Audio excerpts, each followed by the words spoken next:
Welcome back to the MEO Rip Curl Pro Portugal final matchup of round number 3, and it has world title implications. Number 3 in the world, Julian Wilson, coming up against Ian Gouveia. Lost the other surfer that would have been able to do that in Felipe Toledo in round 3. Here's the first ride of Julian Wilson, Peter. Great technique. See how he pushes everything forward, and look at this barrel. I mean, it is a brown, murky one. He had everything going the right direction, but the wave had other ideas. It smashes him down.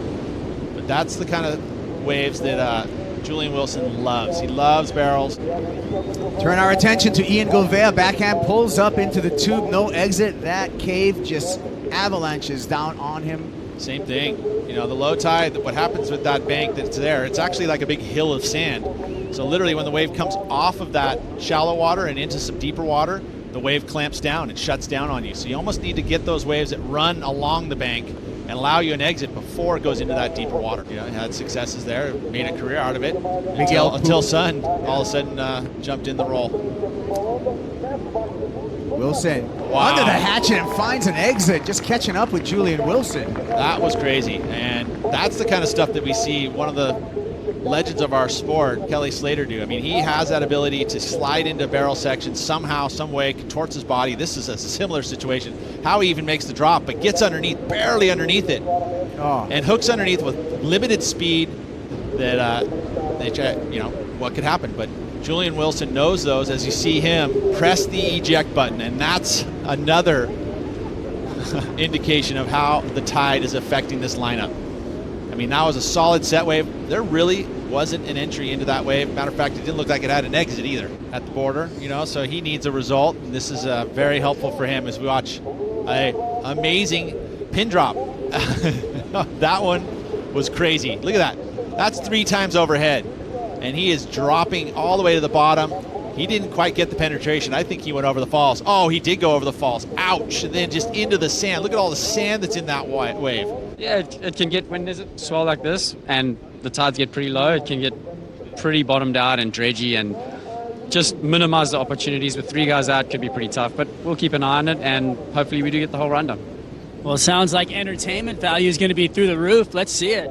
But the risk of chasing it and going out and having it land directly on you while you're on your board, that's when you get injured. That's when you break your board.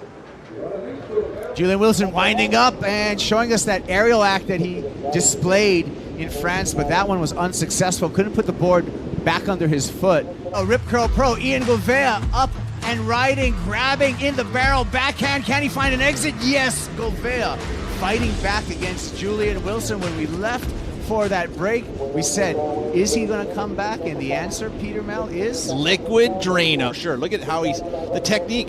He's at the bottom of the wave, slowing down, maximizing the barrel there on a very difficult wave. We haven't seen anything like it. You look at the 4.67, you'd have to say this wave much bigger. Again, look at the squareness of this inside barrel. That's exactly the position you want to have. And look at that, comes out clean. Watch this guy. Julian Wilson pulling into a barrel of his own, long stretching tube, and Wilson comes out to fight back. And he would have heard the crowd go nuts for Ian Gouveia, knew he needed a wave of his own. There he goes and executes. Heat number 12, round number 3. Here's a slow motion look at Julian Wilson. 20 minutes we waited, and all of a sudden, within 2 minutes, we get to see both competitors pick up beautiful tube rides. That was huge for Julian to get through that one. Again, watch. This one, not the square takeoff. The section, actually the meaty section, was behind. He was behind that section, came out. Wasn't the, I mean, if you wanted to start nitpicking a little bit, didn't have the cleanliest of exit, but look at the entry into it. That's almost like backdoor. I mean, he's done that same style, compressing off the bottom. Once he gets into the barrel, he releases that compress like a coiled spring all the way through it. Nice work there for Julian Wilson. Now it's the comparisons of these two numbers. Well, the number came in for Ian Gouveia, 6.17. And, well, this man let him have it. Wilson finds another barrel tube, and that one has no door for him to exit. Can Gouveia come back? Julian Wilson hunts another slabby right-hander, airdrops into the barrel. It's a cavern, and he comes out. Well, there you go. That's going to be better than the 4.67. I mean, the drop airs out into it. That was really the only technique he could have had because that wave was so hollow on the takeoff. It's exactly like you would think with a skateboard. You're dropping off into flat landing. He did that, somehow kept the roll going. But look at that, aired out, tail taps it, and straight into the barrel, and just gets spit out right through the middle of it. Again, watch his technique. He sees, where is he looking at? His landing. Tail taps it, now looks it down the line. And he earns a 5.23 for this effort. So he did increase his heat total. Did the job.